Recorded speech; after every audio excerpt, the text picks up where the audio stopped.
তো hi friends, আমি Sannidha and welcome back to my channel. তো আমি দেখতেই পাচ্ছ ঘুম থেকে কিন্তু উঠে পড়েছি। আজ যাব একটা মন্দিরে পুজো দেওয়ার জন্য। তো উঠেই আমি একটু বিস্কুট জল খেয়ে নিয়েছি। আর এখানে দেখতেই পাচ্ছ আমি এই শাড়িটা পরবো। আর যেহেতু পুজো দিতে যাচ্ছি তাই শাড়ি তো পরতেই হয়। তো ভাবলাম একটু পরেই নিই, কারণ যেহেতু বাড়িতে আছি এখন। আর এখানে দেখতে পাচ্ছ আমি কিন্তু স্নান করে অলরেডি রেডি হয়ে গিয়েছি আর বেরিয়ে পড়েছি আজকের গন্তব্যের উদ্দেশ্যে। তো বহুদিন ধরে বিয়ের পর থেকে আমরা আসবো আসবো করছিলাম, কিন্তু কোনোবারই আসা হয়ে উঠছিল না। কারণ আমাদের বিয়ে যখন ঠিক হয়েছিল, কার্ড ছাপানো হয়েছিল, তখন আমরা লাস্ট এসে পুজো দিয়ে গিয়েছিলাম। তো দেখতেই পাচ্ছ আমরা কিন্তু অলরেডি একদম আর্মি বেসের সামনে চলে এসেছি। তো এই মন্দিরটা হলো আর্মি বেসের একদম ভেতরে। আর এখানে এসেই কিন্তু আমরা জিনিসপাতি পুজোর সামগ্রী কিনে নিয়েছি। আর এই মন্দিরটার নাম হলো ক্ষেত্রপাল বাবা মন্দির বা ঘন্টা বাবার মন্দির নামে পরিচিত। কারণ এখানে বেসিক্যালি ঘন্টা বেঁধেই মনস্কামনা জানানো হয়। বেসিক্যালি এটা বলতে পারো শিব মন্দির। এছাড়াও বিভিন্ন ধরনের মন্দির এই মন্দিরকে কেন্দ্র করে কিন্তু রয়েছে। এই মন্দির কিন্তু ভীষণ প্রাচীন এবং জাগ্রত।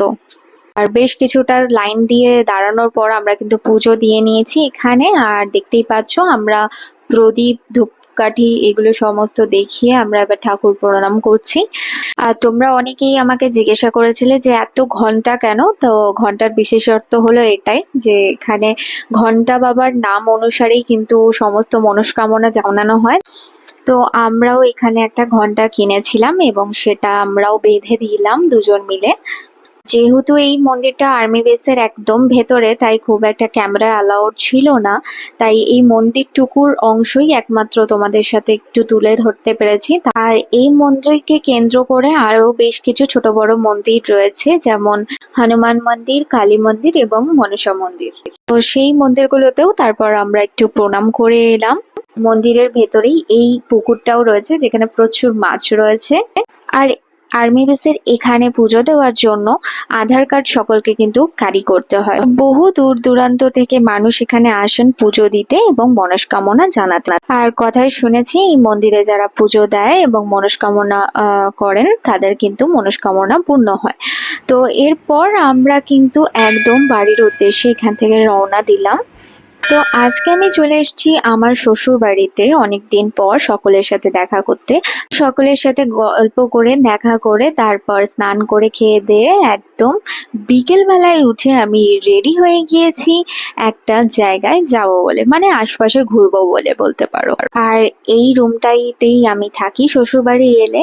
আর এই রুমটার ভিডিও আমি পরে তোমাদের সাথে কখনো শেয়ার করবো, যেহেতু থাকি না তাই খুব একটা সাজানো গোছানো নেই। তো বাইরে থেকে থেকে এত বড় মাঠ ঘাট এগুলো খুব একটা ওখানে দেখতে পাই না। তাই বাড়ির এখানে এসে মাঠ ঘাট, এত জমি, এগুলো দেখতে পেয়ে বেশ ভালো লাগছে। আর গ্রাম্য পরিবেশ যে কোনো দিকই হলো ভীষণ সুন্দর আর পিওর। আর ঘুরতে ঘুরতে হঠাৎ করে আমাদের ইচ্ছে হলো চলো সামনে একটা মেলা হচ্ছে, সেই মেলা চলো দেখে আসি। তো আমরাও যেমন বলা তেমন কাজ, আমরাও চলে এসেছি কিন্তু মেলার একদম সামনে। আর দেখতেই পাচ্ছ এই হলো মেলার গেট। বিয়ের আগে আমরা এই মেলাতে কিন্তু আসতাম। তো যাই হোক, সেরকম নস্টালজিক ফিলিং গুলো খুব বারবার চোখের সামনে আসছে, কারণ এখানেই আগে ঘুরতে আসতাম প্রায় দিনই। বাট আজ সবটাই অতীত এবং মেমোরিজ। এই মাঠটা যদিও খুব ছোট করেই হয়, আর এবারে বৃষ্টির কারণে দেখলাম খুবই বাজে অবস্থা হয়ে গেছে যে মাঠটায় হয় সেই মাঠটার। তারপর মেলাতে বেশ কিছু রং বেরঙের দোকানে ঘুরে, খুব সুন্দর সুন্দর ছোটদের সব টয়েস, বিভিন্ন কাপের দোকান ঘুরে আমি আমার নিজের জন্য বেশ কিছু জিনিস কিনে নিলাম। নিজের জন্য বলতে বাড়ির জন্য। আর কি কি কিনেছি এইগুলো নিয়ে একটা সেপারেট ভিডিও তোমাদের করব, সেটা অবশ্যই আশা করছি তোমাদের ভালো লাগবে। তারপর আমরা একটু রোল খেয়ে আবার আমরা বাড়ির উদ্দেশ্যে রওনা দিলাম। তো এটাই that's for today. I hope তোমাদের এই ব্লগটা ভালো লেগেছে। তোমরা চলো দেখা হচ্ছে নেক্সট কোনো একটা ব্লগ নিয়ে। আর ততক্ষণ সকলে ভালো থেকো, সুস্থ থেকো, সুন্দর থাকো এবং চ্যানেলটা সাবস্ক্রাইব করতে ভুলো না। বাই।